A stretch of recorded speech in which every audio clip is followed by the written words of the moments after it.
안녕하십니까? 오늘 소개해드릴 책은 조선 그 마지막 10년의 기록입니다. 지은이는 제임스 S. 게일이고 옮기신 분은 최재형 님입니다. 저자인 제임스 S. 게일은 1888년 조선에 들어왔고요. 10년 동안 조선 생활을 한 후에 1898년 코리안 스케치스라는 제목으로 이 책을 미국, 영국, 캐나다에서 출간하였습니다. 제임스 S. 게일은 조선말과 한문을 열심히 연구했던 것으로 보입니다. 그는 1890년 언더우드가 출간한 한영사전에 공저자로 이름이 올라가 있고요. 또 1897년에는 직접 자신의 이름으로 한영사전 코리안 잉글리시 딕셔너리를 출간하기도 했습니다. 이 책의 증보판은 1967년 사무엘 마틴이 뉴 코리안 잉글리시 딕셔너리를 출간할 때까지 무려 70년 동안이나 독보적인 역할을 수행하였습니다. 또 서양 문학을 한글로 번역하여 출간하기도 했는데요. 1895년 그는 영국 작가 존 버니안의 The Pilgrim's Progress를 순우리말로 출간했습니다. 1888년 조선에 처음 도착했던 그가 불과 7년 만에 조선말로 번역서를 출간할 수 있었다는 것은 정말 놀라운 일이라고 할 수 있겠습니다. 또 우리 문학을 서양말로 번역하여 출간하기도 했는데요. 청파 이륙의 청파 극담과 수촌 임방의 천예록에 전하는 이야기, 주로 야담이죠. 이 야담들을 모아서 코리안 포크테일스라는 이름으로 1913년 영국과 미국에서 출간했고요. 또 서포 김만중이 1687년에 쓴 구운몽을 The Cloud Dream of Nine 이라는 제목으로 1922년 영국에서 출간하기도 했고요. 심청전과 춘향전도 번역했었다고 합니다. 오늘은 제임스 S. 게일이 서울을 출발해서 압록강을 넘어 만주지방을 유람하고 다시 조선으로 돌아오기까지의 과정을 한번 읽어보도록 하겠습니다.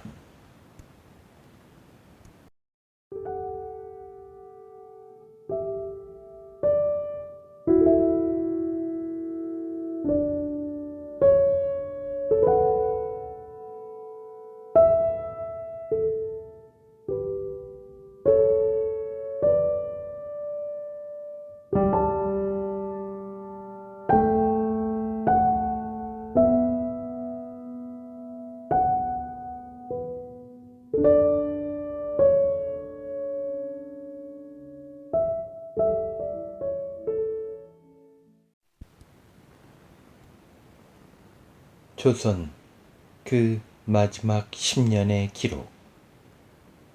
제임스 S. 게일 지음, 최재형 옮김. 압록강 그리고 그 너머. 강 하나를 사이에 둔 완전히 다른 두 세계. 동방의 나라를 여행한다는 것에 대해 솔직하게 표현하자면 단순히 좋다는 이야기 외에 언급해야 할 것들이 많다. 그중 하나는 어떤 것을 볼 때 가능한 한 초점을 뿌옇게 해야 한다는 것이다. 물론 이런 노력에도 불구하고 종종 서양인의 신경 시스템에 엄청난 충격을 가하는 일들이 벌어지기 때문에 이 기묘한 동방을 여행할 때 가장 좋은 방법은 무엇이든 너무 자세히 살펴보지 않는 것. 고향은 서울에서 북동쪽으로 20km 정도 떨어진 평범한 작은 마을이다. 어둑어둑해질 무렵 우리 일행은 이곳에 당도했고 하룻밤 묵으러 들어간 집에서 차려준 빨간 고추와 생선 알이 올라온 밥상은 그야말로 감동이었다. 우리는 서울에서 정오쯤 출발했는데 조랑말 2마리에 짐을 얼마나 실었던지 정작 조랑말은 거의 보이지도 않았다. 우리 일행 중에는 상당히 개화된 서씨가 있었는데 그는 평생을 중국이나 중국 접경에서 보낸 사람이었다. 그에게 함께 여행하지 않겠느냐고 부탁한 것은 우리였는데 그것은 첫째로 그가 성품이 아주 온화한 양반이었기 때문이고 둘째로는 중국어를 할 줄 알았기 때문이다. 확실치는 않아도 돌아오기 전에 만주를 들를지도 모를 일이었다. 그는 절로 존경심이 일어나는 사람이었고 그 덕분에 우리에게도 위엄이 깃들었다. 엄청나게 솜을 누빈 옷과 거대한 검은 안경이 그를 마치 눈이 달린 괴물처럼 보이게 했지만 그래도 그가 무서워할 생명체가 아니라 아주 세련되고 소양 있는 점잖은 사람이라는 걸 말해주는 긴 담뱃대 덕분에 조금 안심이 되었다. 우리 일행에는 심성 고운 소년 금돌이도 있었는데 마마를 알아 얼굴이 오톨도톨한 가죽처럼 된 곰보였다. 일행의 또 다른 구성원은 반쯤 자란 테리어였다. 이놈은 우리가 수천 킬로미터를 가야 하는 먼 여행을 떠나는 게 아니라 마치 1~2시간 소풍을 나온 것처럼 까부러댔고 놈이 이리저리 들쑤시고 다니는 꼴을 보면 아주 똑똑해 보였다. 조선 사람들은 이놈을 개가 아니라 이 서양 사람들과 단짝으로 붙어있는 귀신처럼 여기는 듯했다. 이놈을 우리는 닙이라고 불렀는데 닙은 우리 일행의 당당하고 품위 있는 서양 측 구성원이었다. 고향은 서울처럼 조용하고 평화로운 것이었다. 우리는 잘 잤다. 그리고 아침은 도둑골이라는 곳으로 이어진다는 좁은 골목에서부터 밝아왔다. 골목에는 강도는커녕 우리 개나 우리에게 눈길을 주는 평범한 행인조차 전혀 없었다. 사실 이 장소는 강도와는 전혀 상관없는 역사적인 사건과 관련이 있었다. 500년 전 송도가 수도이던 때 이 지역 여러 산에는 수백 개의 절이 가득 들어서 있었다. 불교를 숭상하던 그 왕조에서 절들은 아무런 문제도 없었는데 한양에 새 왕조가 들어서면서 불자들은 모두 추방되었고 절은 불에 타버렸다. 지금은 절터 하나만 남아 있어요. 서씨가 말했다. 봄이 오면 그 절터에 쭉 늘어선 주춧돌 위를 빈대들이 누렇게 덮고 있는 걸 볼 수 있는데 500년 동안 먹을 것도 없이 용케 살아 있어요. 게다가 그렇게 오래 굶었는데도 어떤 놈은 무게가 반근 가까이나 나간다며 아주 심각하게 이야기했다. 조금 더 올라가니 두 개의 거대한 미륵 혹은 부처님이 산 중턱에서 아래를 내려다보고 있었는데 얼굴에는 열반에 든 석가모니 부처님이라고 쓰여 있었다. 그것은 수수께끼를 내며 우리 앞에 서 있던 극동의 스핑크스 부부였다.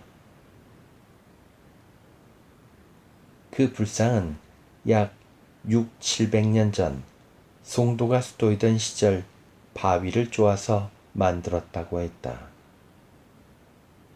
한양 세력이 성장함에 따라 송도는 위태로워 보였고 점쟁이는 서울을 둘러싼 산의 형세를 큰 고양이에 비유하며 쥐의 언덕인 송도를 칠 준비가 다 되었다고 했다.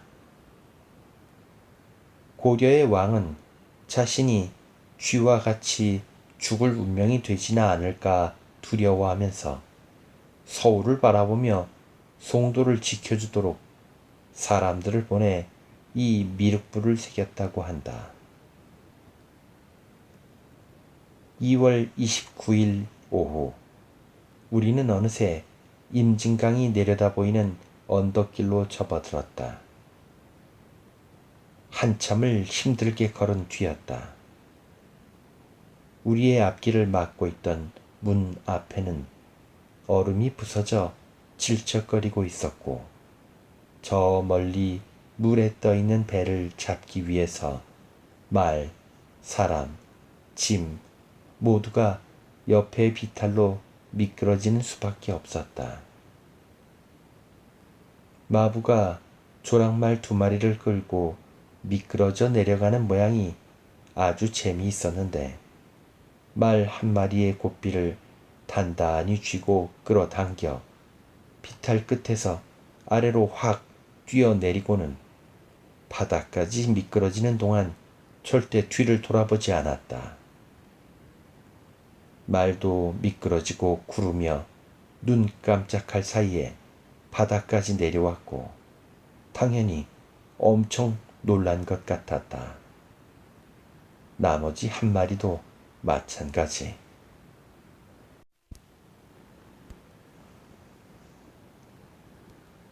머리가 헝클어진 조선 뱃사공 서너 명이 심상찮게 물이 새던 뗏목 위에 우리를 싣고 나아갔다.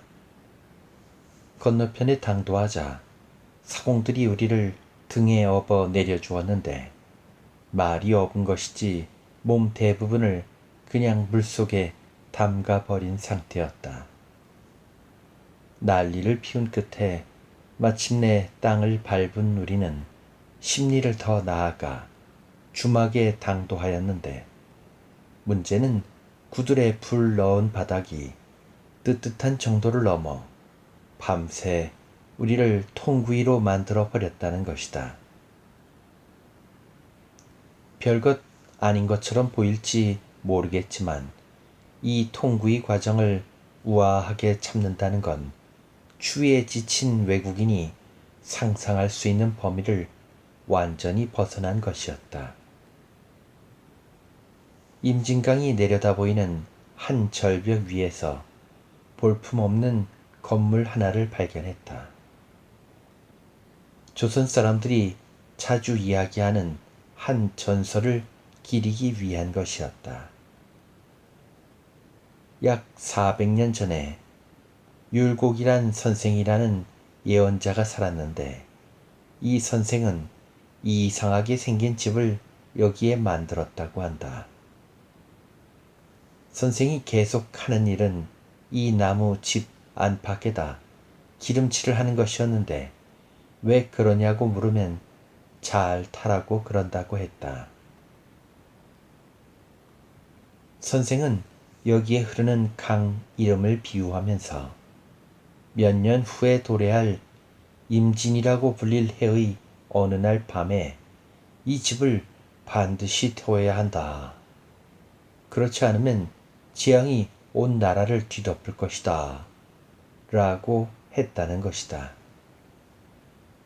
자신이 예언한 날이 오기 전에 율곡 선생은 병들어 죽게 되었는데 형님에게 이 집에 계속 기름칠을 하고 자신이 말한 그 날짜에 불태워 줄 것을 부탁했다.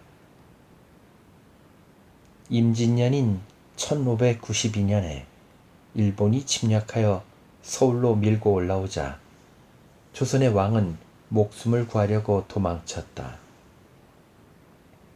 그날 밤 왕은 수행하는 사람도 거의 없이 매 순간 그를 열심히 쫓고 있는 왜군에게 잡힐 것만 같은 공포 속에서 이 산을 넘어가는 길을 찾으려고 했으나 헛수고였다. 어둠이 내려앉자 도망가는 게 거의 불가능하다고 여겨질 때 갑자기 바로 앞에 있는 한 지점에서 불길이 올랐고 주변 땅을 환히 밝혀주었다. 덕분에 왕은 산을 넘을 수 있는 길을 찾아 강을 건너 마침내 도망갈 수 있었다. 바로 이날 밤이 예언한 그날이었고 예언자가 기름칠 한 집이 왕을 구한 것이었다. 그 예언자의 지혜를 기리며 그 집에 있던 절벽 그 자리에 지금은 우리가 본 건물을 세웠던 것이다. 이날 날씨는 봄처럼 온화했고 몇몇 버드나무에선 생명의 기운이 움트고 있었다. 길가에 늘어선 이 나무들에는 천 조각들이 묶여 있었고 그 아래에는 돌무더기가 쌓아 올려져 있다. 이것은 귀신이 계속해서 인간들에게 더 씌우는 흉한 기운을 물리치기 위한 조선 사람들의 대응법이었다. 조선에서는 특별히 신성시하는 나무가 따로 있는 것은 아니어서 이날 우리가 지나친 참나무, 단풍나무, 향나무 등에 모두 이런 천조각들이 묶여 있었다. 조선식 귀신 학설에 따르면 나무는 다양한 종류의 악귀가 모여드는 곳이었다. 그 껍질과 뿌리 속에, 아니 사실상 모든 곳에 악귀가 때로 숨어 있다고 했다. 어느 날 밤 금돌이가 나를 깨우더니 집 뒤에 늙은 나무에서 나온 귀신들이 모래를 창문으로 던져대는 바람에 잠을 잘 수가 없다고 했다. 조사를 하러 나갔던 나는 금돌이가 귀신이라고 생각한 작은 조각들이 섬뜩한 빛을 발하며 흩어져 있는 걸 보았었다. 다음 날 우리는 이전 왕조였던 왕씨들의 수도인 송도로 들어가기로 되어 있었다. 비가 오는 바람에 온몸에 진이 다 빠져 있었고 우리는 어떤 즐거움도 없이 그냥 걷던 중이었다. 우리가 송도에 가까워지고 있다는 징표 중 하나는 사람들의 삿갓이었다. 그건 이 지역만의 특이한 모양이었는데 지프로 만든 넓고 뾰족한 우산 같았다. 그것은 스님들이 쓰는 삿갓과 닮았는데 부처님이 쓰셨던 그 모양대로 전해져 내려온 것이었다. 길게 이어진 박석길을 지나 3시쯤 우리는 남대문 바로 밖 주막에 당도했지만 점심을 먹기 위해서는 7시까지 기다려야 했다. 조선에서 오랜 시간 고생을 하다 보면 자연스레 인내심을 기를 수 있는데 이왕이면 빨리 인내심을 기르는 편이 확실히 자신에게 좋다. 조선에서 여행을 하면서 행복해질 수 있는 유일한 방법은 조선 사람들에게 시간을 주는 것이다. 그들이 그들 방식대로 인생을 살아가도록 내버려둬야 하는 것이다. 아무리 재촉하고 닥달해봤자 아무런 변화 없이 느린 그대로일 것이며 그들이 당신을 덜 사랑하게 할 뿐이다. 정말 신기한 것은 이렇게까지 느려터진 나라가 빨리 하라는 의미의 말은 엄청 많다는 것이다.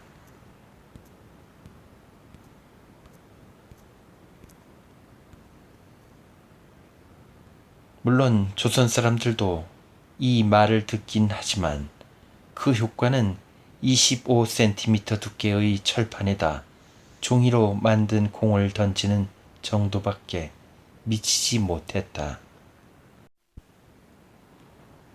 우리는 폐허로 변한 옛 수도의 터 위에서 명상하며 며칠을 송도에 머물렀다. 계단식으로 구획된 땅 위의 주춧돌들은 아주 견고했고 여기저기 굴러다니는 잘려진 돌들은 멸망한 고대 영국 왕실의 왕궁을 떠올리게 했다. 송악산 자락에 자리 잡은 이 도시엔 약 6만 명의 주민이 살았다. 도시는 슬프고 고풍스런 모습이었다. 성곽 안에는 극히 일부의 건물만이 남아 있었고 이마저도 폐허가 되어가고 있었다. 근방에는 얼마간의 인삼밭이 있었다. 높이와 폭이 1미터쯤 되는 천막이 줄지어 있었고 아래에는 흙을 돋구고 흘러내리지 않도록 석판으로 깔끔하게 막아두고 있었다. 바로 여기가 인삼이 자라는 곳이었다. 인삼은 사람이 걸리는 모든 병에 효력을 발휘하는 조선의 만병통치약이다. 재배되는 인삼도 귀하지만 산에서 나는 산삼의 가치는 측정할 수 없는 수준이었다. 금광에서 금을 찾듯 사람들은 산삼을 찾아다녔다. 이들 사이에서 산삼을 찾고자 하는 열망은 더욱더 커졌고 많은 사람이 광기에 사로잡혀 산속으로 사라져갔다. 인간의 시력으로 그것을 찾아내기엔 역부족이라는 이야기를 들었다. 산삼꽃은 영원히 맑은 사람한테만 보인다고 하는데 오직 천지신명이 도와야만 한다고 했다. 모든 벼슬아치들은 질 좋은 보석과 함께 몇 뿌리의 인삼을 항상 가지고 다녔다. 마치 스코틀랜드의 위스키처럼 인삼 뿌리는 추울 때 따뜻하게 해주고 열 날 때 열을 내려준다. 늙은이를 젊고 활기차게 해주며 기력이 다한 어머니의 생명을 늘려주었다. 일본에서 자주 뵙는 영광을 누릴 수 있었던 이전용 전하께서 한 번은 내 주소로 아주 귀한 조선의 예술품과 함께 한 묶음의 인삼을 보내주신 적이 있는데 먹고 생기 있으라 하고 쓰여 있었다. 그 인삼 덕분일까? 아직까지 나는 생기 있게 잘 살아있다. 우리는 동쪽 성곽 옆에 있는 명소도 방문했다. 천이 흐르고 그 위에 돌다리가 있는데 일부분을 울타리를 둘러 막아두었다. 왜 막아두었을까? 다리 가운데에 핏자국 같은 것이 있는 신성한 돌 때문이었다. 이야기는 송도가 몰락하는 시기로 거슬러 올라간다. 왕위를 찬탈한 사람들에게 충성을 맹세하기를 거부한 사대부 정공이 말을 타고 돌아오다가 이 다리 위에서 죽임을 당했다. 공의 피가 돌에 스며들었고 500년이 지나도록 그 얼룩은 지워지지 않았다. 이곳 사람들은 이 전설을 절대적으로 믿고 있으며 현재의 왕가에게 이 다리는 절대 벗어날 수 없는 굴레와 같았다. 옛 수도를 떠나며 북쪽으로 접어든 산길은 이것저것이 채석장으로 깎여 있었다. 송도를 떠난 첫날 우리는 험한 길을 걷다 지쳐 주막에 들렀는데 여자 혼자 꾸려가고 있는 듯 했다. 처음 그녀를 봤을 때 그녀 얼굴에서 쓰러져간 송도의 왕조가 비치는 것 같아 서글픈 마음이 일었다. 그런데 보면 볼수록 그녀가 무서워지기 시작했다. 그녀 목소리에 뭔가 날카로운 날이 서 있어서 저절로 공손하게 대답하고 있던 우리를 발견했기 때문이다. 그녀의 모습은 세월과 담배 연기로 찌들어 있었지만 몸 단장이 너무나 단정하여 겨드랑이 아래 모든 부분의 중심이 딱 잡혀 있었다. 물론 일부 가정적인 분위기도 있었지만 상당히 호전적이었다. 그녀는 미소를 지으며 우리 개를 칭찬했고 우리는 그녀에게 상당히 끌렸다. 물론 이렇게 그녀 이야기를 하는 것은 그녀의 인상이 마음에 각인되었기 때문이다. 산길의 꼭대기에는 주변에 머무는 영혼이나 신을 모시기 위한 사당이 있었다. 사당 안에는 조선에서 자주 눈에 띄는 호랑이를 탄 사람 그림이 있었다. 조선 사람들은 호랑이를 산영감이라고 부르는데 표현에 존경을 담은 것이 느껴졌다. 조선에서는 우월한 존재들에게는 아주 공손해야 한다고 가르치는데 호랑이에 대한 것이나 사당 앞에 바쳐진 곡물들을 보면 잘 알 수 있다. 하지만 나는 정작 두려워해야 할 존재는 언덕 아래에 살고 있는 그 늙은 여인이 아닐까 하는 생각이 들었다. 흉한 일이 생기면 재물을 그녀에게 올리고 호랑이나 귀신은 그 다음이 되어야 하지 않을까. 여행을 떠나온 지 총 300여 킬로미터.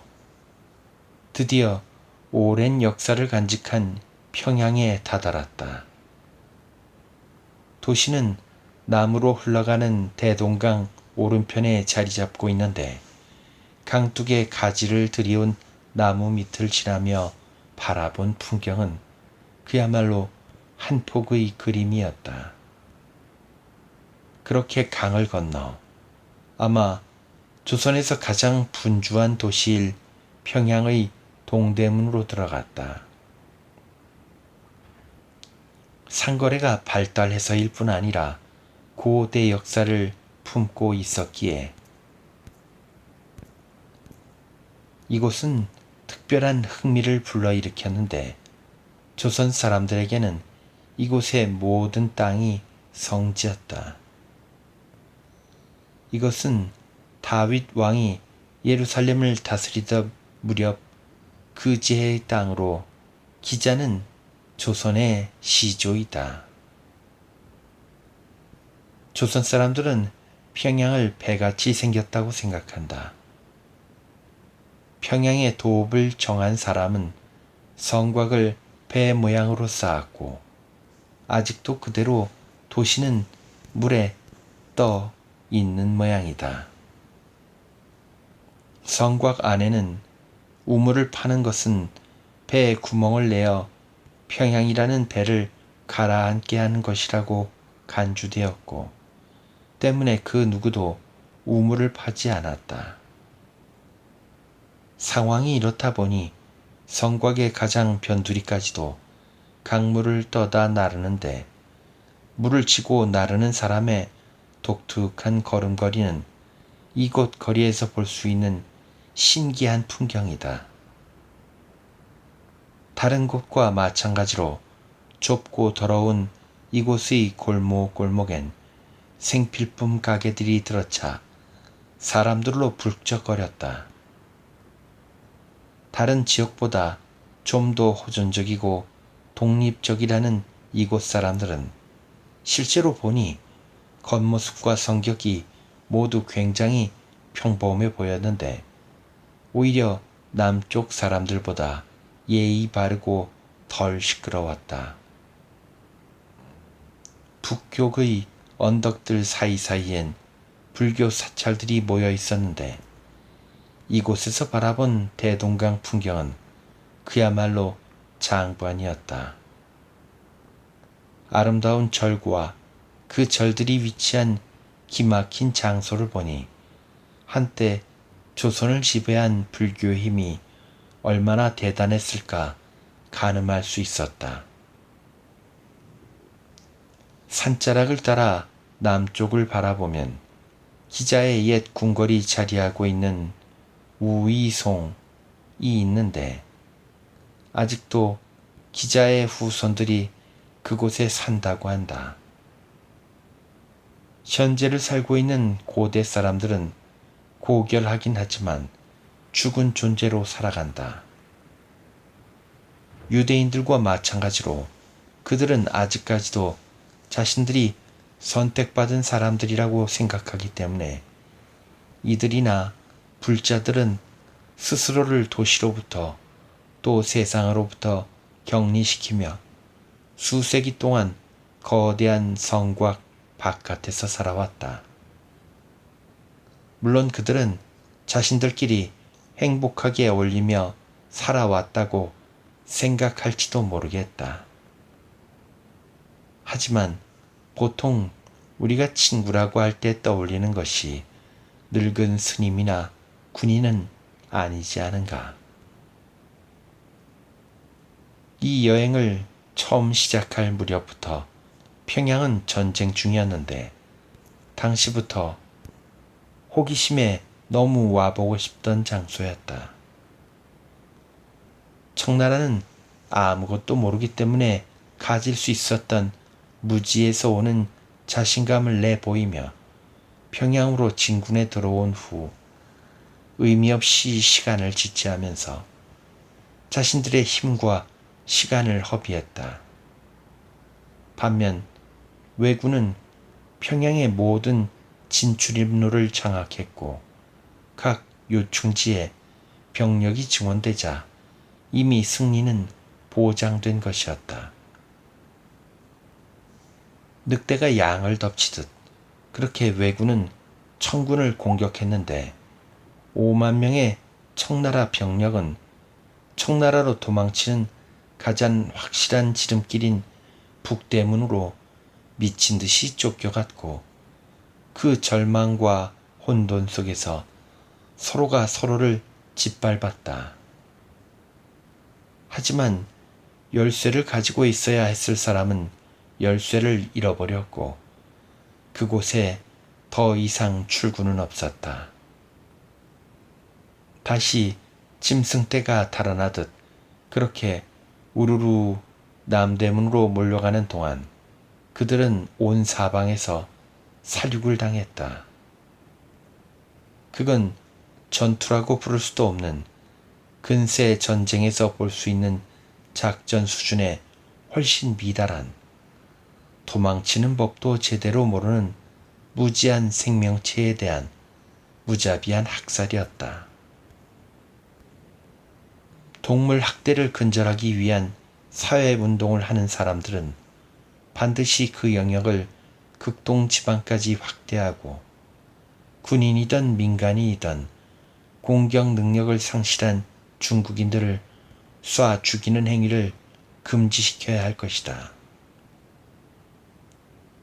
대학살 이후 평양시는 시체로 뒤덮였고 한때 분주했던 거리엔 정적만이 남아있을 뿐이었다. 주민들도 모두 흩어져 달아나서 아무도 누가 어디에 있는지 몰랐다. 그 치열한 전투 중에 한 조선 사람은 아내와 자식 셋을 데리고 성벽을 기어올라 목숨을 부지했는데 어찌 보면 진짜 남자였던 그조차도 가지고 있던 모든 것을 잃었다. 그래도 그는 자신의 세 아이가 함께한다는 것에 감사했다. 끔찍했던 전쟁의 참상과 왜군의 소총이 덜컥거리던 소리, 검은 눈동자의 작은 소녀는 그날 밤 보고 들었던 것을 아마 영원히 잊지 못할 것이다.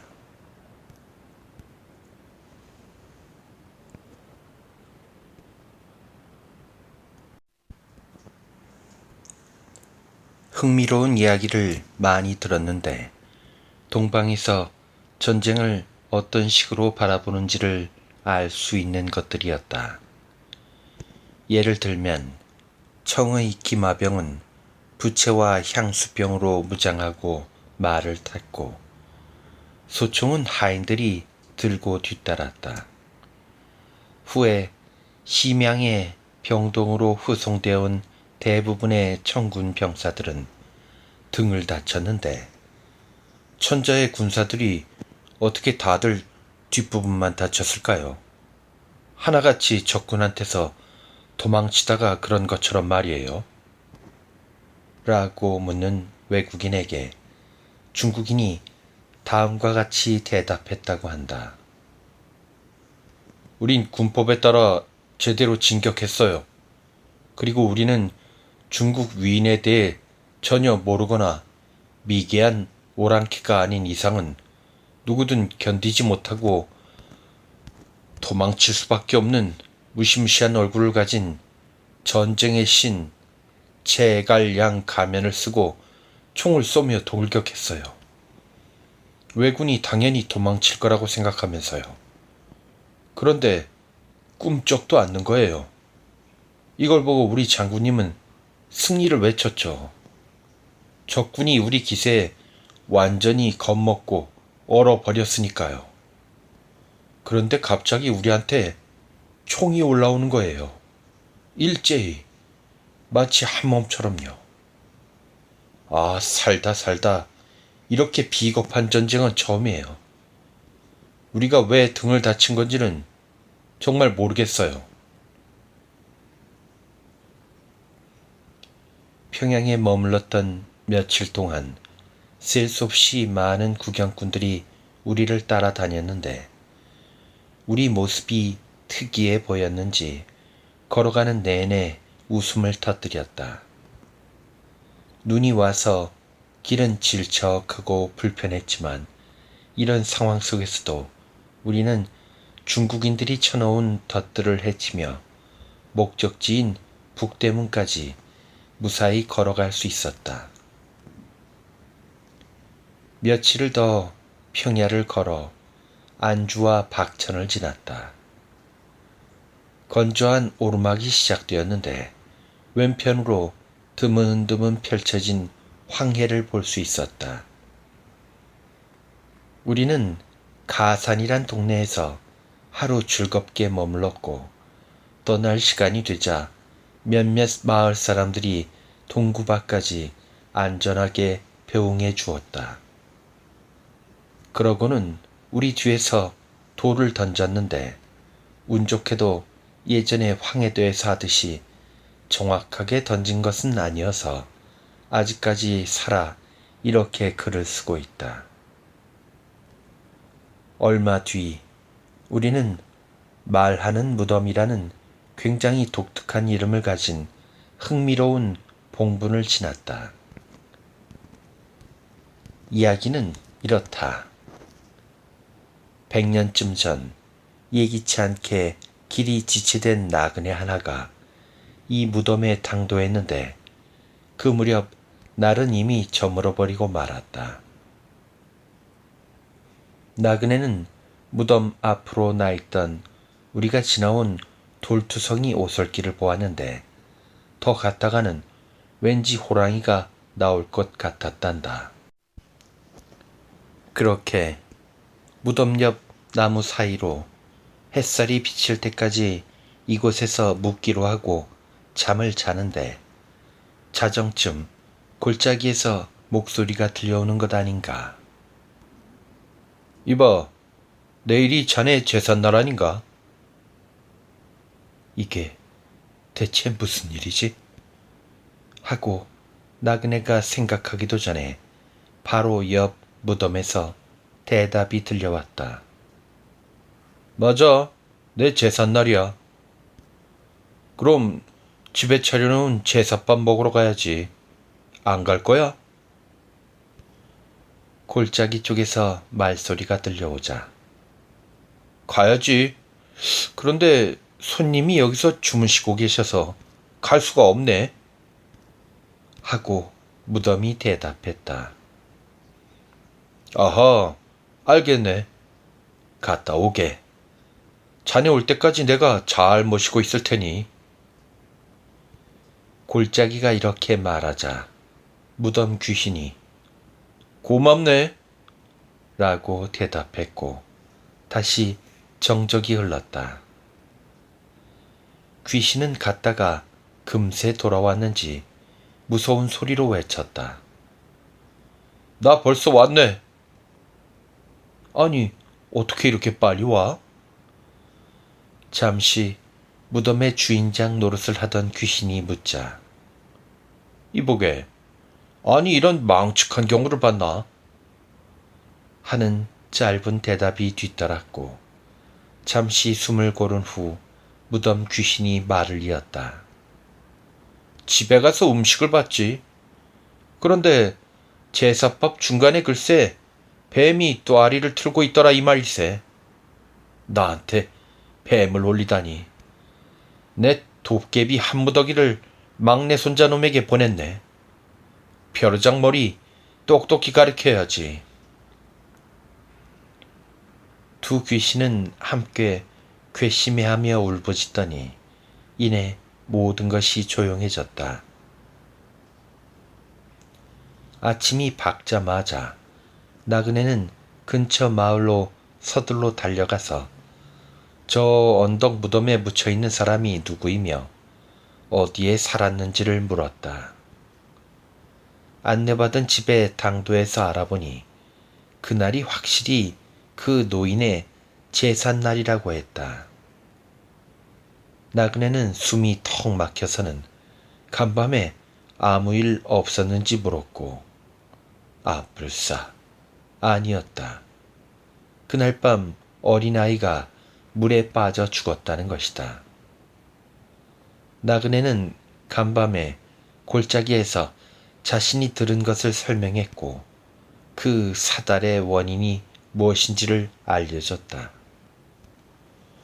아니, 제사상의 뱀이라뇨? 대체 어디에요?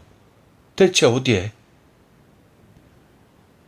자손들은 이렇게 물으며 제기를 하나하나 꼼꼼히 점검했는데 긴 머리카락 한 가닥 외에는 뱀 비슷한 어떤 곳도 찾지 못했다. 그러니 결국 그 조상님 영혼의 눈으로는 그걸 뱀으로 보셨구나 하고 결론 내릴 수밖에. 지금은 사람들이 이 말하는 무덤을 정성스럽게 관리하고 있으며 북쪽으로 여행할 때 만나게 되는 신성한 장소 중 하나가 되었다. 용천에서 우리는 조선 어디에서도 볼 수 없는 특이한 풍속을 보았다.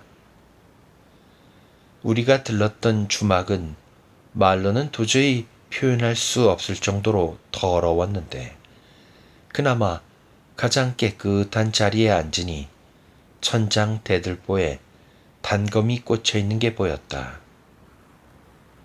조상 때부터 대대로 내려온 풍습이었는데 만일 흉일에 마을에서 사람이 죽으면 그 귀신이 떠놀다가 다른 집에 들어가 생명을 거두어 간다고 했다.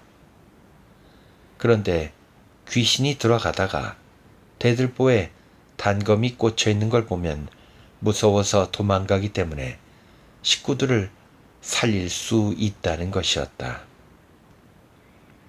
아래에 소개할 다른 모든 미신 이야기를 압도할 만한 황당한 이야기까지 듣고 나자 나는 우리 서양 사람이 얼마나 이런 허황된 귀신들을 두려워하지 않고 살고 있는지 깨닫게 되었다. 그건 바퀴벌레와 노린재에 대한 옛날 이야기인데 조선 사람들은 바퀴벌레가 노린재를 먹는다고 말한다. 또 이들은 노린재가 늙으면 바퀴벌레로 변한다고도 했다. 하여간 내가 기억하는 확실한 사실은 바퀴벌레와 노린재 둘 다 사람을 잡아먹는다는 것이며 절대로 늙거나 덜 징그러운 것으로 변하지 않는다는 것이었다. 3월의 어느 오후 별로 특별할 것 없는 길을 가고 있던 때 문득 무리 앞으로 멀리 흐릿하게 보이는 뾰족한 봉우리들이 나타났다. 저기는요, 압록강 너머 중국 땅이에요. 누군가 말했는데 나는 천자의 나라를 직접 보는 것이 처음이었다. 말로만 수없이 들어온 그 유명한 땅을 내가 마주하고 있다니 가슴이 뛰었다. 마치 켜켜이 쌓인 수백 년의 세월이 저 너머 산 위에서 극동 특유의 쭉 째진 눈으로 우리를 굽어보고 있는 듯 했다. 의주에 들어설 때까지 지나온 길은 꾸준히 오르막이었다. 압록강 아래 남쪽으로 예쁘게 들어앉은 소박한 마을. 아시아의 앤트워프라고 불릴 만한 기묘하고도 고풍스러운 곳이었다. 중국 상인들과 몇몇 장사하는 조선 사람들이 있었지만 통상 조약을 맺고 개항하기 전과 비교하면 거래는 거의 죽어 있었다. 조선의 다른 곳과 마찬가지로 이곳 의주도 가난과 굶주림에 지쳐 죽기 직전의 상태로 보였다. 조폐창에서는 조악한 품질의 동전을 찍어내고 있었고 농산물과 제품 생산은 줄어들고 있었다. 조금 작은 스케일의 1774년 프랑스라고나 할까. 그건 나라의 근간을 뒤흔드는 오랜 신분제에 대한 문제 제기였다. 다른 말로 하자면 고결하고 오점 없는 귀족인 양반으로서 위엄있게 굶어 죽는 것이냐, 아니면 검게 탄 얼굴과 굳은 살 박인 손을 가진 천한 계급이 되어 스스로 노동하며 살아남을 것이냐, 둘 중 어느 것이 나을 것인가에 관한 것이었다. 헐벗은 대지 또한 보는 이들을 슬프게 만들었다. 갈색 언덕을 바라보던 프랑스 신부가 내게 말했다. C'est triste. 조선에는 제대로 된 나무가 전혀 없었다. 물론 과거에는 분명히 숲이었을 곳들이 일부 남아있긴 했지만 나무로 빽빽이 들어찬 곳은 전혀 남아있지 않았다. 4월의 어느 아침 우리는 압록강이 세 갈래로 갈라지는 곳의 얕은 지대를 통해 강을 건넜다. 우리 개는 모래뚝에서 신나게 뛰어 놀았는데 그것은 반쯤은 굶어 죽어가는 조선에서 위대하고 풍족한 돼지고기와 기름기가 좔좔 흐르는 중국으로 넘어온 기쁨에서 그랬던 것이 아니었을까. 이 두 나라를 가르는 것은 압록강 뿐이었지만 양쪽은 완전히 달랐다. 옷, 직업, 음식, 언어까지 모든 것이 새로웠다. 조선이 정체된 상태로 아직 잠에서 깨어나지 못하고 있었다면 표현이 조금 이상하긴 하지만 중국은 깨어 있었고 바빴다. 묵을 곳을 수소문했더니 연기에 휩싸인 것이 왠지 음침한 곳으로 안내해 주었다. 좀 정리가 될 때까지 밖에서 기다리기로 했는데 의주에서 만난 친구 백씨가 말하길 중국 여관은 다 이런 식이니까 적응해야 한다고 했다. 안으로 들어갔더니 닭장, 돼지우리, 부엌, 침실이 모두 한 방에 합쳐져 있었다. 기름때 찌든 요 위엔 자는 사람, 아편을 빨고 있는 사람, 옷을 반쯤만 걸치고 이상한 방식으로 실밥을 찾는 사람 등 각양각색의 중국인들이 누워 있었는데 서양 사람들이 거의 없는 이곳에 우리가 등장하자 모두가 흥미를 느끼고 있었다. 말라서 등뼈의 선이 뾰족히 드러난 돼지는 바로 위 프라이팬에서 동족이 구워지고 있다는 사실에는 신경도 안 쓰는지 1층 방을 마구 돌아다녔고 머리를 앞뒤로 빚어 넘긴 주인은 우리에게 큰 책임감을 느꼈는지 구경꾼들이 가까이 접근하지 못하도록 감시했다. 기름때 흐르는 개구쟁이들이 우리 주변으로 모여들었다.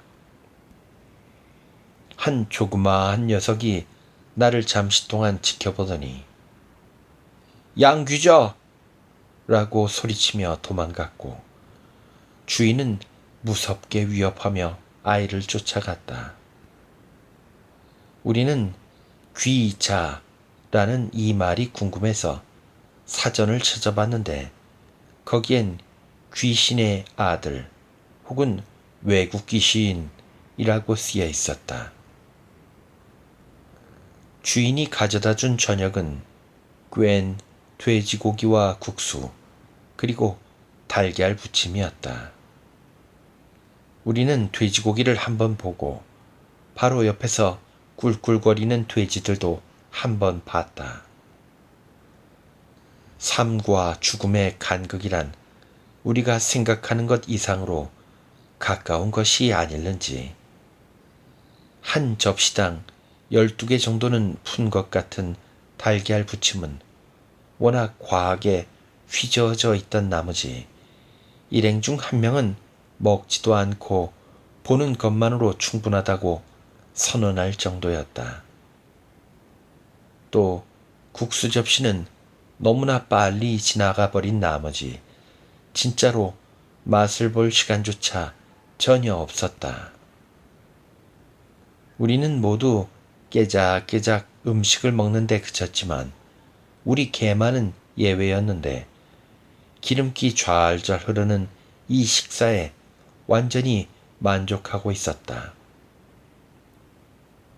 이날부터 시작된 이와 같은 식사 풍경은 한 달 뒤 약 500km를 더 여행하고 압록강을 다시 건너 조선으로 돌아올 때까지 계속되었다. 바깥에는 우리를 태우고 갈 수레가 이미 준비되어 있었는데 수레 축에 한 마리, 오른쪽에 한 마리, 앞에 한 마리, 총 3마리의 노새가 끄는 것이었다. 수레 축을 직접 끄는 노새는 맨 가죽에 축을 직접 연결하다 보니 시간이 아주 오래 걸렸는데 이미 그런 상황에 통달한 듯 악조건에도 자기 몸을 잘 맞춰 움직였다.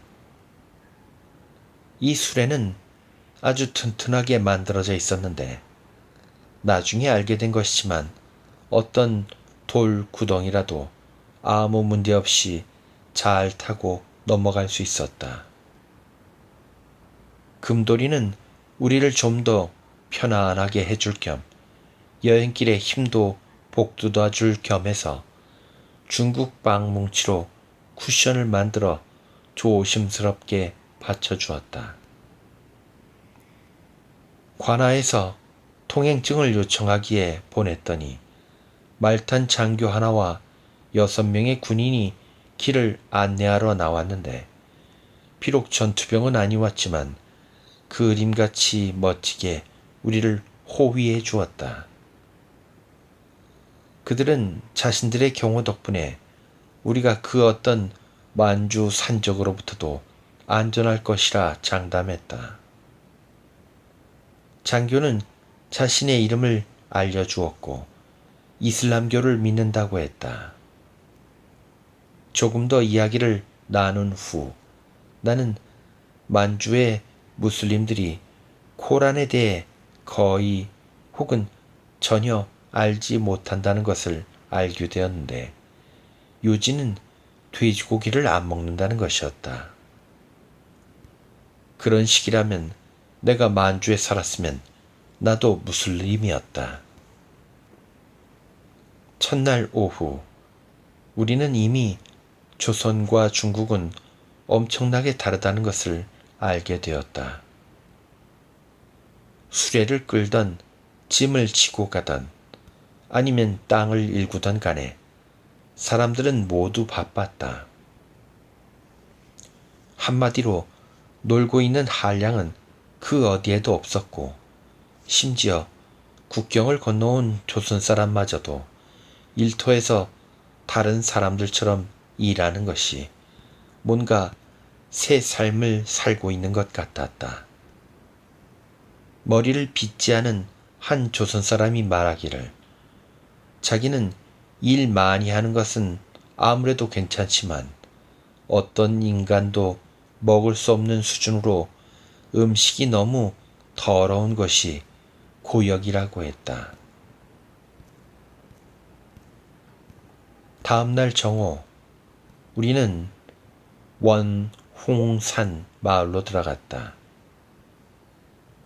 들어가던 길에 파견된 기마대 여럿과 마주쳤는데 번쩍거리는 제복을 입고 있었다. 약간은 서양 군대처럼 보이기도 했지만 여전히 그림 속 풍경 같았다. 그들은 멋지게 말을 타고 있었는데 조선에서 수없이 본 풍경과는 달리 말을 탈 때 양손으로 고삐를 붙잡고 있는 사람이 아무도 없었다. 우리가 점심을 먹은 여관은 군인들이 숙소로 사용하고 있었는데 군인들은 영어로 타워 소총이라고 부르는 총으로 무장하고 있었다. 유럽에선 이미 오래전부터 사용하지 않는 것이었지만 이곳 만주에서는 여전히 최신식이었다. 생각했던 것과는 반대로 이곳 군인들은 조선 군인보다 훨씬 조용했고 규율이 잡혀 있었다. 우리는 하루에 56km씩 이동할 계획이었고 그렇게 밀어붙였다. 출발 전에 비걱거리는 수레에 꼼꼼히 자리를 깔았지만 턱도 없었다. 부딪히고 구르고 넘어지고 난리였는데 이틀이 채 안 되어 우리는 이 말도 안 되는 자학을 중단하고 조금 느긋해져야 한다는 것을 배웠다. 골짜기를 돌아가는 길이었지만 이튿날 저녁까지는 완만한 오르막이었다. 어둠 속에서 길을 한두 번 잃은 후에 수레 하나가 겨우 지나갈 수 있는 절벽길로 들어서자 마부는 노새 등에 불을 붙였다. 반대쪽 산등성이로 나올 때까지 한 2km쯤을 그렇게 나아갔는데 만약 여기서 다른 수레를 마주치기라도 했다면 그 길을 통과할 수 있었을까 하는 생각은 내게 풀리지 않는 숙제로 남아있다.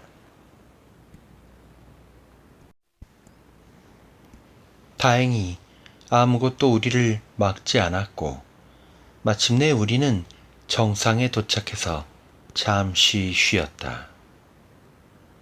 중국 아이들은 노새를 메어놓은 마구를 조종하고 수레를 꼼꼼히 살핀 후 등을 다듬어 새로 불을 붙였다. 그리고 시작된 내리막. 길은 처음부터 가팔랐지만 점점 더 심해졌다. 우리가 깔고 앉아있는 중국 방은 물론 우리의 목숨을 책임진 늙은 노새도 자신의 임무를 놀랍도록 잘 수행했다. 수레 앞머리에 지구 중심에 점점 더 가까운 각도로 내려가고 있던 와중에도 노새는 한 번도 발을 잘못 디디거나 불안한 움직임을 보이지 않았다. 희미한 불을 밝히고 아래로 깊이, 더 깊이 내려가는 내내 존은 옆에서 수레를 붙잡고 고생했다. 그는 너무나 신기하게도 목에서 내는 소리로만 노새의 속도를 조절했는데 이 오합지졸 노새들은 긴 귀를 쫑긋하고는 집중해서 그 소리를 듣고 있는 것 같았다. 다음 날 아침 산자락 아래 여관에서 나오며 우리가 어젯밤 슬기롭게 헤쳐 내려온 산을 바라보니 마음 깊은 곳에서부터 이 늙은 노새에게 감사함이 우러나왔다. 산 윗자락에는 눈이 왔고 아랫자락에는 비가 왔다. 꼬박 닷새 동안을 그렇게 지독한 산길을 헤쳐 나갔는데 골짜기마다 대단히 비옥해 보이고 논밭은 모두 꼼꼼히 추수가 끝나 있었다. 산 등성이는 염소와 양 목장이었는데 가끔 소도 조금 있었다. 이번 여정에서 나무는 거의 보지 못했다. 다만 동쪽으로 해서 조선으로 돌아오던 길에서는 숲을 통과한 관계로 나무를 많이 볼 수 있었다. 닷새째 되던 오후 우리는 산에서 나와 서북쪽 초원지대 같은 곳으로 접어들었다. 우리는 이미 선양으로 가는 길목에 위치한 가장 큰 도시인 랴오양이 바라보이는 곳까지 들어와 있었다. 랴오양시는 탑과 괴상하게 생긴 지붕과 큰 관문들로 구성되어 있었다. 우리는 동대문으로 다가가서 그곳으로 들어가는 대신 성곽을 둘러본 후 북서쪽으로 방향을 틀어 평야로 나아갔다. 추수를 마친 이곳 땅은 아름다웠고 점을 찍어 놓은 듯한 마을들이 있었다. 현지의 생활은 더럽긴 했지만 풍요로운 모양을 하고 있었다. 중국인 신사는 만주를 가리쳐 제국의 비천한 지역이라고 했다.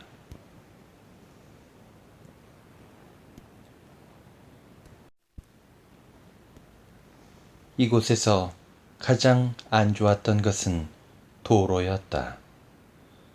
중국의 주요 도로는 관리의 손길 없이 방치된 채 최악의 상태로 떨어져 있었다.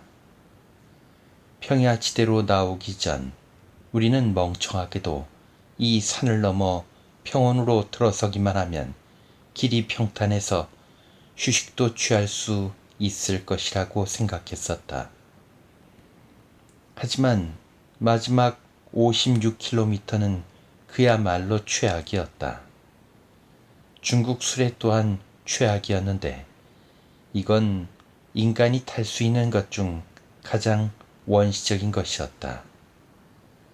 게다가 마지막 며칠간 우리 얼굴에 몰아쳤던 바람은 칼처럼 날카로워서 닿는 곳마다 찢어지듯 아팠다. 그 바람은 분명 시베리아나 다른 어떤 언 땅으로부터 곧바로 불어오는 것이리라. 도저히 견딜 수 없는 바람에 우리는 얼굴을 파묻을 수밖에 없었는데 그러다 보니 선양으로 가는 길목의 풍경을 보지 못하고 지나칠 수밖에 없었다. 모래는 또 얼마나 끔찍하게 날리던지. 그 오후에 노새는 우리를 목적지로 데려다 주었고 도시성곽 바로 바깥쪽 한 여관 앞마당에 우리를 내려주었다. 설명할 엄두조차 낼 수 없던 광경의 그곳. 우리는 여우사원, 이슬람 모스크 등등을 방문했는데 무엇보다 흥미로웠던 것은 중국인들의 일상생활이었다. 계속해서 몰아치던 모래 폭풍으로 도시 관광이 어려웠는데 떠나는 날까지 강도는 더해만 갔다. 다시 한번 수레는 단조로운 평원을 가로지르며 정처 없이 나아갔고 여기에도 모래가 날았다. 완벽한 사막의 모래 폭풍이었고 모래는 눈처럼 소용돌이치며 휘몰아쳤다. 노새는 목구멍으로 들이치는 모래를 뱉으려는지 끝도 없는 기침을 해댔고 사람들은 모든 구멍으로 들이닥치는 모래를 그냥 무기력하게 들이마시고 있었다. 둘째 날이 되자 우리는 모래, 돼지고기, 몽골의 회오리 바람으로 이루어진 이 혼란과 작별을 구할 수 있었다. 다시 산지로 접어들었고 여기에서부터 숭화강까지의 풍경은 황홀했다. 별의별 경험을 다 한 것이다. 한두 번 노새 발굽을 청소했고 급류에 거의 쓸려갈 뻔하기도 했다. 강을 지나서는 구불구불한 숲길을 지나거나 메아리 울리는 바위 절벽에 딱 붙어서 나아갔는데 가끔씩 우리 앞으로 멀리 평화로운 광경이 펼쳐지곤 했다. 우리는 이제 거의 해탈의 경지에까지 이르러 언덕 위에서 꾸벅꾸벅 졸기까지 했다. 점점 사람은 드물어졌고 우리 주변은 더욱 깨끗하게 자연 그대로인 것이 보이는 것만으로도 행복했다. 아래와 같은 조선의 신성한 글귀가 있는데 그대로 옮기면 이렇다. 하늘 아래 사이 1만 물건 가운데 사람이 가장 귀하다. 스스로를 바라보며 사람들은 이 가르침이 진실이기를 바란다. 하지만 조금만 조사해보면 이 말에 대해 의구심을 가질 수밖에 없다. 서양 사람들뿐 아니라 조선 사람들도 우리 인간이 근본적으로 귀한 존재라는 생각을 공유하고 있었지만 우리는 우리의 인권이 중병에 걸려 있고 쇠약해진 나머지 19세기의 최신 기술로도 어떻게 하지 못하는 상태라는 것을 모두 알고 있었다. 무지해서 그랬던, 일부러 무시한 것이던 말이다. 이러한 연유로 어떤 모임에서는 사람들이 위의 신성한 글귀를 버리고 아래와 같이 노래했다. 모든 것이 기쁘도다. 사람만이 역겹구나. 뉴 잉글랜드 말고도 이러한 비관적인 생각을 옳다고 할 수 있는 것이 존재하는가? 그렇다. 중국 북부 지방이 그랬다. 단지 그것뿐일까? 사실 온 세상 보편적으로 이 말은 사실로 보인다.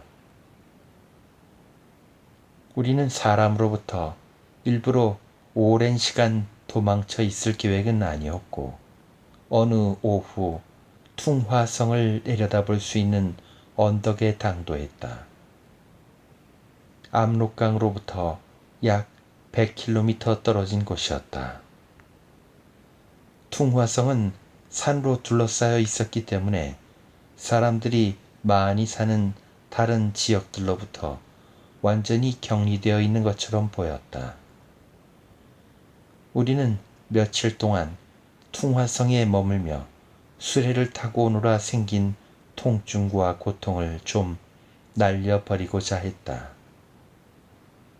다른 많은 이야기들 속에서 우리는 한두 해 전 이곳을 지나갔다는 영국 사람들 이야기를 들었는데 그들은 말 20마리에다 수없이 많은 총을 가지고 있었다고 했다. 그들과 달리 장구가 거의 없던 우리 일행을 보고 뭔가를 알겠다는 듯 사람들은 고개를 흔들어댔는데 그것은 영국이 한두 해 전만큼 잘 나가지 못하는구나 하는 의미였다. 나는 그곳 여관 주인장을 좋아했다. 백씨는 주인이 만주족이라고 했다. 그건 그가 만주구를 이해할 수 있으며 현재 청황실의 먼 친척이라는 뜻이었다. 주인장은 기름기가 좌알좌 흘렀는데 12 왕자라도 거느릴 수 있을 듯 했다. 그가 자신의 여관을 거니는 모양이나 일상생활에서 근엄하게 행동하는 것을 보면 스스로를 너무 자랑스럽게 여기는 것이 분명했다. 그는 우리 일행 모두에게 친절했는데 특히 나에게는 더했고 확실히 나한테 푹 빠진 것 같았다. 밤에도 우리 바로 근처에서 잤는데 잠자리에 들기 전이면 외투 몇 벌을 벗어 솔길을 따라 능숙하게 구석구석 이빨로 잘근잘근 씹어대고는 했다. 그를 짜증나게 하는 것들이 특히 많을 때에는 손자를 불러서 그것들을 찾으라고 했는데 그것들을 때려잡는 소리가 저녁 식사 자리에서 들려올 때면 손자가 임무에 성공했구나 하는 것을 알 수 있었다. 정말로 비범했던 할아버지. 하지만 다른 모든 일들과 그랬던 것처럼 우리는 그와도 작별을 구할 수밖에 없었고 그렇게 퉁화성을 떠났다.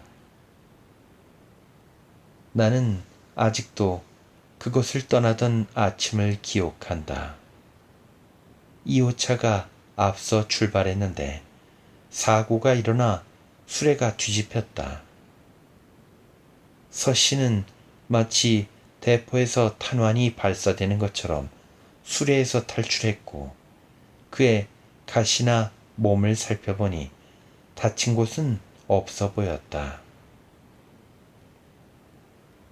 그 후 나이든 두 나그네를 마주쳤던 것은 퉁화성에서 그리 멀지 않은 곳이었다. 그들은 굵은 몽둥이를 들고 있었는데 우리가 전혀 짐작조차 할 수 없던 어떤 오해로 인해 우리 마부와 그 사람들 사이에 시비가 붙고 말았다. 열을 내며 몇 분간 실랑이를 벌였지만 결론이 나지 않은 듯 했고 급기야 모두 몽둥이를 집어들고 서로에게 달려들었다. 조선에서 본 것처럼 충격적이고 인상적인 장면은 아니었지만 몽둥이 소리가 메아리쳐 울리는 치열한 싸움이었다. 확실히 뭔가 정신이 번쩍 드는 광경이었고 이 극동지방에 아직 삶이 생동하고 있음을 일깨워주는 사건이었다.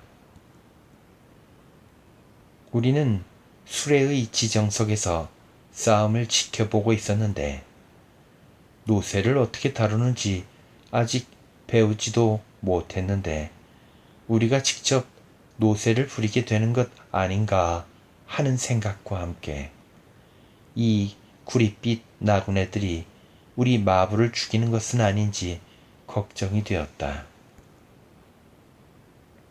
너무 심각하게 싸웠던 통에 백시하고 서시도 도우려 기어 나갔는데 구하러 간 조선 사람까지 전부 다 죽어버릴 것처럼 보였다. 이제 이 양귀자들이 무대에 등장하는 것 외에는 남은 것이 없던 그 순간 다행히 평화가 찾아왔다. 그날 저녁 마부에게 몸은 좀 괜찮은지 손짓 발짓으로 물었더니 마부는 오른팔을 들어 보이려 노력하는 것으로 대답을 대신했다. 팔이 수평이 될 때까지 들어 올리려고 애쓰던 그의 얼굴에는 그 고통이 고스란히 드러나서 오래전 출간된 단테의 신곡 중 지옥편을 떠올리게 했다. 우리 여행에 양념을 더해주던 다양한 사건들을 간직한 채 이제 우리는 개간된 땅을 뒤로하고 숲으로 들어갔다. 숲의 초입에는 인간의 자취를 느낄 수 있는 몇몇 석탄광을 지났지만 다른 곳들은 모두 완전한 야생 그대로였다. 수레를 타고 찾아간 소나무 숲속에 여관이 하나 있었는데 그 앞쪽으로는 걸어서만 지날 수 있는 좁은 길이 나 있었다. 압록강에서 약 30km쯤 떨어진 곳이었는데 짐꾼을 구할 수 있는 시장도 없었으므로 우리는 각자 어깨에 짐을 짊어지고 안으로 들어갔다. 날짜는 4월 19일이었지만 우리가 통과한 협곡의 그늘진 오솔길엔 아직 2미터가 넘는 얼음이 얼어 있었다. 그날 오후 우리는 비참해 보이는 중국인 가족과 마주쳤는데 그들은 이사를 하고 있었다. 백두산의 지류인 마월산이란 곳으로 가고 있다고 했는데 짐을 싣고 있던 말이 절벽 아래로 굴러떨어지는 바람에 식량이나 가재도구가 사방으로 흩어져 없어졌다고 했다. 이미 반쯤 얼어붙은 아이들 여럿을 곁에 세우고 이 가련한 여인은 당장이라도 쓰러질 것 같은 조랑말을 무기력하게 바라보고 있었다. 30km 같았던 15km를 더 나아가니 조선 초가집이 하나 있었는데 너무나 감사하게도 밥과 김치를 다시 먹을 수 있었다. 압록강 너머 이곳에는 많은 조선 사람이 넘어와 살고 있었는데 이곳 사람들은 꽤 풍요로워 보였고 고향인 조선에서 사는 것보다 이곳 생활에 만족하고 있는 듯했다.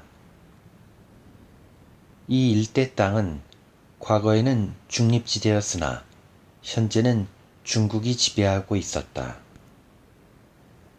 밖으로 나돌며 고생하다가 집에라도 돌아온 것 같이 우리는 편히 잘 잤다. 우리가 우리라는 것에 절대 동의하지 않을 것 같았던 중국 사람이 우리를 조사하러 나왔고 옆에서는 어린애 하나가 태연하게 담뱃대에 담배를 채우더니 바로 우리 앞에 앉아서 담배를 피웠다. 4살 위로는 절대 보이지 않았는데 내가 몇 살이냐고 물으니 백씨가 5살이라고 했다. 이렇게 어린 꼬마가 담배에 빠져있는 걸 본 적이 없던 나는 백씨에게 부탁해서 꼬마에게 담뱃대를 팔 생각이 없는지 물어보았다. 꼬마는 아니요 라고 했다. 백씨가 한 번 더 묻자 만주족 꼬마는 자기는 절대 자기 담뱃대를 팔지 않을 것이라며 울기 시작했다. 더 이상 몰아세우면 안 되는 상황이 된 것이다. 이 무렵 꼬마의 아버지가 들어왔는데 우리가 제시한 제안을 듣자 아들하고 회의에 들어갔다. 우리 제안에 대해 모든 검토를 꼼꼼히 마친 후 만주족 꼬마는 백씨에게 담뱃대를 20센트에 팔겠다고 했다. 구경꾼들은 웃으면서 담뱃대 새 것도 그것보다 싸다고 했지만 우리는 값을 치르고 담뱃대를 샀다. 나는 외칠 수 있다. 담배를 피우고도 아프지도 아무렇지도 않던 전 세계에서 가장 어린아이의 담뱃대를 아직까지 간직하고 있다고. 이날 우리는 다시 한번 압록강으로 돌아왔다. 비록 의주 쪽보다 좁긴 했지만 여전히 빠르고 거센 강이었다. 우리는 수백 명의 중국 상놈이 나무를 패고 있는 목재소에서 강을 건넜다. 지름이 1.2 내지 1.5m나 되는 거대한 통나무가 압록강 상류에서 떠내려오면 이곳에서 잘라 내륙으로 보내고 있었다. 우리의 등장은 이를 멈추게 하는 신호 같았다. 절대 교양이라고는 있어 보이지 않던 그들은 우리 주위를 둘러싸더니 미친 듯이 낄낄대면서 신기해했는데 예의 같은 건 찾아볼 수도 없었다. 백씨는 그들이 8달러를 주면 우리를 뗏목에 태워 강을 건너게 해주겠다고 했다는 말을 전했다. 백씨가 다시 그들에게 우리는 전지전능한 황실에서 발급한 통행증을 가지고 있다고 말하자 천자의 나라 백성들인 이들은 희죽 웃기만 했다. 그러고는 자기들은 어떤 법도 무섭지 않으며 어떤 제국도 필요 없다고 했다. 백씨는 설사 새해가 밝아올 때까지 우리를 이 자리에서 기다리게 하더라도 50센트 이상은 절대 못 준다고 했고, 상황이 이렇게 전개되자 우리들은 백씨의 결정을 기다리는 수밖에 달리 할 수 있는 일이 없었다. 1시간이나 지났을까.